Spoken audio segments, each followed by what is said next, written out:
Comment maîtriser la prise de parole en public? Tout le monde ne maîtrise pas comment prendre la parole en public.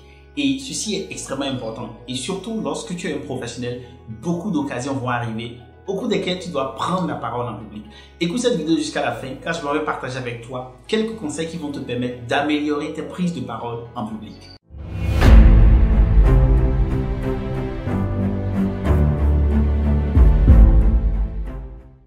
Hey, salut, je suis Marius et si tu viens de découvrir cette chaîne, ici nous partageons des conseils pratiques pour te permettre de réussir ta carrière professionnelle et également de pouvoir t'expatrier si c'est ce qui t'intéresse. Suis cette vidéo jusqu'à la fin et si tu trouves de la valeur, rappelle-toi de t'abonner, de liker cette vidéo. Cela dit, pour réussir une prise de parole en public, le premier élément qu'il faut absolument maîtriser, c'est quelle est ma cible, à qui tu vas parler. Et à ce niveau-là, il est important de pouvoir étudier qui seront les personnes qui vont t'écouter, quel est leur niveau de connaissance ou d'expertise par rapport au domaine. Est-ce que les gens attendent de toi un discours qui va les engager, par exemple qui va être comique? Quelles sont les aspirations de cette audience-là? Donc la première chose la plus importante pour réussir ta prise de parole en public, c'est vraiment de passer du temps pour étudier ton audience. Et ceci, on ne peut pas le dire suffisamment. Il faut passer suffisamment de temps à penser à qui sont les personnes qui vont t'écouter. Est-ce que ces personnes vont trouver de la valeur? Est-ce que ces personnes vont avoir du fun? Et généralement, il y a trois éléments à considérer. Un bon discours, soit il fait rire les gens, il fait pleurer les gens ou il fait réfléchir les gens. Donc quand tu penses à ces trois éléments-là, tu peux donc penser à ta cible en disant est-ce que je vais pouvoir atteindre ces trois objectifs-là? La deuxième chose pour réussir la prise de parole en public, c'est d'être vraiment préparé. Quelle que soit ta qualité, quelle que soit ton expertise dans un domaine, lorsque tu dois parler en public, lorsque tu dois présenter quelque chose, il faut passer suffisamment de temps pour préparer. Il y a une phrase classique que les gens disent, si je dois couper un tronc d'arbre en 2 heures, je vais passer 1h30 à scier ma scie ou bien à scier l'outil que je vais utiliser pour couper ces troncs d'arbre. Donc il est important pour toi, pour réussir ta prise de parole, de vraiment passer du temps pour te préparer. Ici, il faut aller jusqu'à, s'il faut, écrire ce que tu vas dire, écrire les points les plus importants. Et ceci me rappelle, lorsque j'ai commencé à faire des vidéos YouTube, j'écrivais littéralement tout ce que j'allais dire. Imaginez, tout ce que j'allais dire, je devrais l'écrire. Et cela me facilitait la diction, cela me facilitait la prise de parole. Aujourd'hui, avec l'expérience, je n'ai plus besoin de faire cela. Cela dit, il est important de passer vraiment de temps à te préparer profondément. Donc, se préparer, penser à prendre des notes, peut-être utiliser des post-it pour te rappeler les concepts et les thèmes que tu vas employer. S'il y a des thèmes qui vont être confus ou difficiles à comprendre par l'auditoire, il est important que tu passes suffisamment de temps pour te préparer. La troisième chose à faire pour réussir ta prise de parole en public, c'est de contrôler ta respiration. La mauvaise respiration est source d'anxiété et l'anxiété va détruire tout ton discours, toute ta prestation. Donc il est important de vraiment pratiquer la respiration. Il faut vraiment pratiquer comment est-ce que tu vas respirer, comment est-ce que tu respires. Parce que c'est très simple et c'est biologique. Lorsque tu envoies beaucoup d'air dans ton corps, tes cellules seront aérées, tu seras plus calme, il n'y aura pas d'adrénaline qui va se lever et tu seras plus posé pour délivrer un speech, pour délivrer une présentation de qualité. Et cela dit, la présentation de qualité, tout à l'heure j'ai dit qu'il faut se préparer. Ensuite, je viens de dire qu'il faut maîtriser la respiration, mais ce n'est pas suffisant. Il faut se préparer, mais il ne faut pas se préparer seul.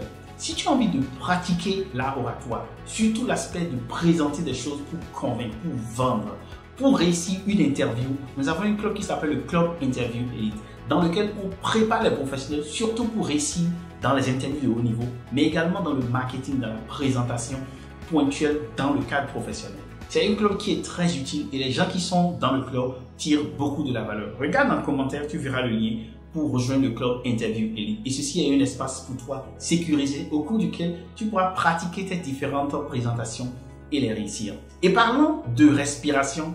Lorsque tu prépares, donc que tu dois délivrer le discours, 1 minute avant le début de la prestation, que ce soit sur Zoom ou bien que ce soit en une conférence physique, il est important pour toi de prendre encore 1 minute, de respirer, vraiment d'aérer tes cellules. Et là, tu es prêt à partir et je te souhaite déjà bonne chance pour cela. La quatrième chose pour réussir sa prise de parole, c'est de penser positive. Les pensées négatives peuvent ankyloser et vraiment te rendre petit, te sentir moindre et ne pas te sentir en posture de personne qui peut apporter de la valeur, qui va délivrer de la valeur à ton audience.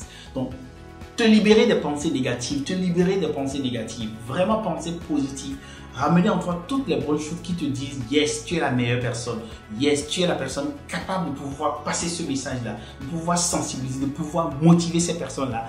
Tout ceci va être utile pour toi pour rester dans la bonne posture. Et comme je l'ai dit tout à l'heure, dans le club Interview Elite, il y a tout cela, des espaces pour te permettre de te motiver, de vraiment te retrouver focus, d'avoir le tonus et l'énergie pour pouvoir délivrer. Mais ici, la clé ici, c'est de vraiment rester positif ou positive pour pouvoir délivrer ton message, de pouvoir délivrer ton discours. Le 5e conseil pour réussir la prise de parole, c'est de garder le contact avec ton auditoire. Lorsque tu es en train de délivrer le discours, il est important que tu puisses de temps en temps observer ton auditoire. Comment est-ce que ton auditoire se comporte?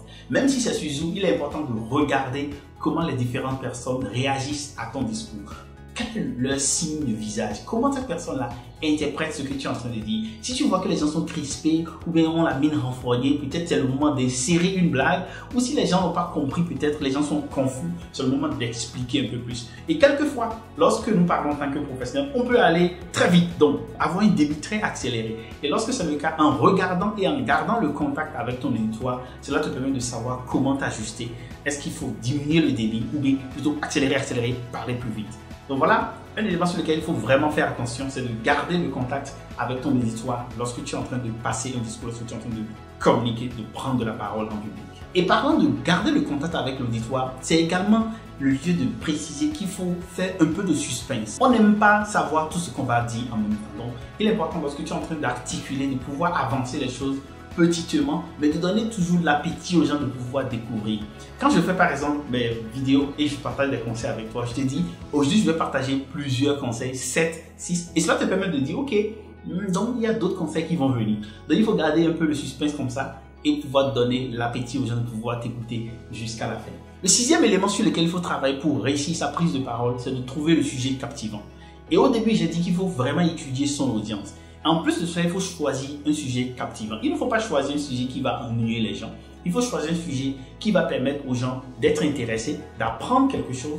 Et ce sujet-là va dépendre effectivement et en réalité de l'étude que tu as faite de ton audience. Donc, passer du temps à vraiment penser à ton audience et choisir donc le sujet qui va leur permettre d'apprendre quelque chose, de gagner quelque chose, soit de rire, de pleurer ou de penser, de réfléchir, d'apprendre quelque chose de nouveau. Pourquoi est-ce qu'il est important de trouver un sujet captivant? Lorsque le sujet est captivant, la foule va prêter attention. Quand quelque chose est captivant, on s'intéresse à cela. Donc, regarde un peu comment les journalistes ou les chaînes de radio passent de l'information. On commence toujours à passer l'information par ce qui est captivant, ce qui va être intéressant, ce qui va attirer ton attention et te dire « j'ai envie de savoir plus ». Et donc, lorsque tu choisis le sujet de discussion de ta présentation, de ton discours, il est important de vraiment passer du temps pour choisir un sujet ou un thème très captivant. Le dernier élément sur lequel je veux mettre l'accent pour réussir ta prise de parole, c'est la posture. Comment est-ce que tu te présentes lorsque tu es en train de vouloir passer ton message à l'audience? Lorsque ta posture n'est pas une posture confortable. Je donne un exemple. Lorsque par exemple je veux parler en public et j'ai une posture comme ceci, ou bien j'ai mes épaules qui sont comme ceci, tout ceci va crisper la foule, ne va pas les mettre à l'aise. Et cela est également visible lorsque même tu es sur une plateforme de visioconférence, sur Zoom, Teams, etc.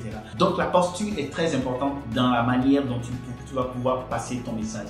Et à ce niveau, la gestuelle, tes mains, tes yeux, le sourire, le clignotement des yeux, etc.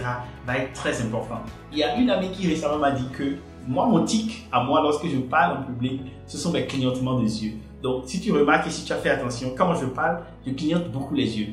Et ça, c'est ma manière d'exprimer mon stress ou mon niveau d'anxiété. Il y a d'autres personnes, pour gérer cela, doivent carrément se taire. Ou il y a d'autres qui griffonnent ou ont des gestes, etc. Donc, il est important pour toi d'identifier la gestuelle, comment est-ce que ta posture va affecter ton discours, ta qualité de présentation. Voilà quelques conseils que j'ai voulu partager avec toi sur comment réussir ta prise de parole en public. Dis-moi à ton avis, comment réussir ta prise de parole en public? Est-ce que tu as récemment parlé en public? Quelle technique tu as utilisée qui a marché pour toi? Et si tu as trouvé de la valeur, rappelle-toi de liker et de t'abonner à cette chaîne-là. Car partager, c'est grandir ensemble. Je suis Marius Chabi et j'accompagne le professionnel compétent à cette patrie. Pour travailler avec moi, m'écrivez en commentaire privé ou sur vip@impatient.com. Et sur ce, portez-vous bien. Bye!